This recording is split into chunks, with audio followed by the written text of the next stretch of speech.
సింధూరాన్ని మందలియడానికి వచ్చిన అక్కడ కుటుంబ సభ్యులు, పక్కింటి వాళ్ళు అంతా సూటిపోటి మాటలతో సింధూరాన్ని బాధ పెడుతూ ఉంటారు.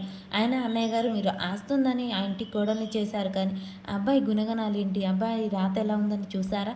చూడకుండా ఏదో ఆస్తుందని తీసేసి పంపారు.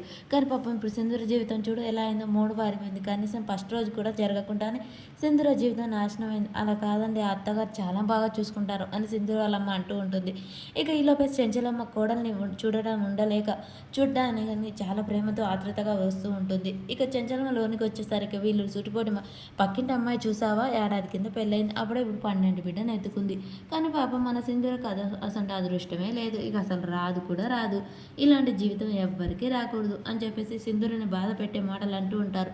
ఇక వాళ్ళ అత్తమ్మని కూడా కలిపి అంటుండే కానీ, మా అత్తమ్మ చాలా మంచిది, అలా అనకండి సింధూర అని చెప్పేసి అంటూ ఉంటుంది.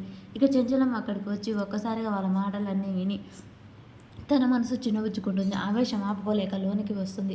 వచ్చి గట్టిగా ఏ అని అరుస్తూ ఉంటుంది. చెంచలమ్మ మాట వినగానే అక్కడ ఉన్న వాళ్ళంతా ఉలిక్కి పడతారు. మాట్లాడకుండా ఇక వెళ్ళొస్తాం అన్నయ్య గారు అని చెప్పేసి అక్కడి నుంచి వెళ్ళిపోతూ ఉంటారు.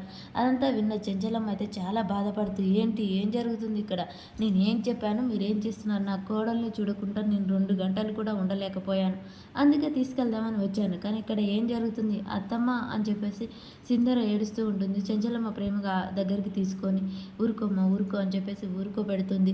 చెంచలమ్మని చూడగానే ఒకసారి కన్నతల్లి నా కూతురు మా ప్రేమను కూడా మర్చిపోయింది, చెంచలమ్మ కన్నతల్లిలా చూసుకుంటుంది అనమాట అని చెప్పేసి, అత్తమ్మ మనం ఇక్కడ ఉండొద్దు, మన ఇంటికి వెళ్ళిపోదాం అని చెప్పేసి సింధూర అంటూ ఉంటుంది.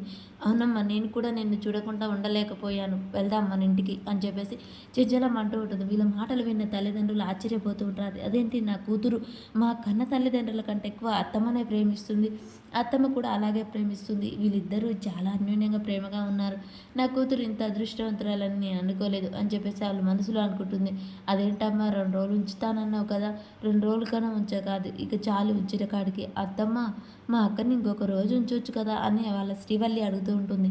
లేదు ఇక నేను ఉంచదలుచుకోలేదు, నా కోడల్ని ఇక్కడ కన్నీళ్ళు పెట్టదలుచుకోలేదు, పదమ్మ మనం వెళ్దాం అనగానే సింధూర మాట కూడా వాళ్ళ అమ్మ నాన్నకు చెప్పకుండా వాళ్ళ అత్తమ్మ వెనక వస్తూ ఉంటుంది. అమ్మ నువ్వు వెళ్ళి కారులో కూర్చో, ఇప్పుడే వస్తాను అని చెప్పేసి చెంచలమ్మ అంటుంది. సింధూర వెళ్ళి కారులో కూర్చోగానే సింధూర వైపే చెంచలమ్మ చూస్తూ వస్తున్నాను ఉండమ్మా అని చెప్పేసి అలా చెప్తూ ఉంటుంది. ఈలోపే ధర్మయ్య బయటికి వస్తాడు. ధర్మయ్యని చూసి అసలు ఏం జరుగుతుంది, నేను ఇంట్లో కన్నీళ్ళు పెట్టకూడదనే కదా నీ కూతురు సంతోషంగా ఉండాలని చెప్పాను, కానీ ఇక్కడ సూటిపోటి మాటలు అంటుంటే నువ్వు బెల్లం కొట్టిన రాయిలా ఉంటావా, నా కోడల్ని ఎలా చూసుకున్నాను తెలుసా, ఒక గాజు బొమ్మలా చూసుకున్నాను, తన దగ్గరకు ఒక చిన్న మాట కూడా వినపడకుండా చూసుకుంటున్నాను, అలాంటిది నా కోడలు ఇంత కన్నీళ్ళు పెట్టుకునేలా చేస్తావా, నా కోడలు నా కొడుకు పోవచ్చు, నా కోడలు నాకు అపురూపం, ఒక కన్న కూతురు ఎలా చూసుకుంటానో అంతకు మించి చూసుకుంటున్నాను, ఇక నుంచి మీరు మా ఇంటికి రావద్దు, మీ కూతురుతో మాట్లాడొద్దు అని చెప్పేసి అనగానే, అమ్మ అంత శిక్ష వేయబాకు మాకు, నేను ప్రాణంగా ప్రేమించుకున్నాను, నా కూతురు పెంచుకున్నాను అని చెప్పగానే, ఏదేమైనా సరే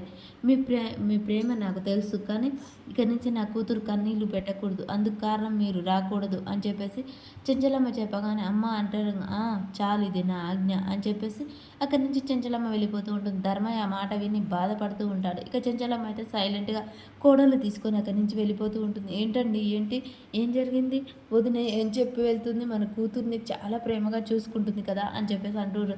ధర్మయ్య మాత్రం నా కూతురికి అత్త ప్రేమ దొరికిందని సంతోషించాలా, లేక అత్త ఇంత ప్రేమగా చూసుకున్నందుకు సంతోషపడాలా, లేకుంటే తల్లిదండ్రులనే దూరం చేస్తుందని బాధపడాలా, నాకేం అర్థం కావట్లేదని ధర్మయ్య తన మనసులోనే భార్యకి ఏం చెప్పకుండా అలా ఆలోచిస్తూ ఉంటాడు. ఏమండి ఏం జరిగింది చెప్పడేంటి అని భార్య అడుగుతూ ఉంటుంది. మరి సింధూర ఇక పంజరంలో పూర్తిగా చిలకలా మారిపోతుందా, తల్లిదండ్రులకు కూడా దూరం అవుతుందా, చెంచలమ్మ ప్రేమే పంజరం అయిపోతుందా, అసలు ఏం జరుగుతుంది అనేది మనకు నెక్స్ట్ వీడియోలో తెలుస్తుంది.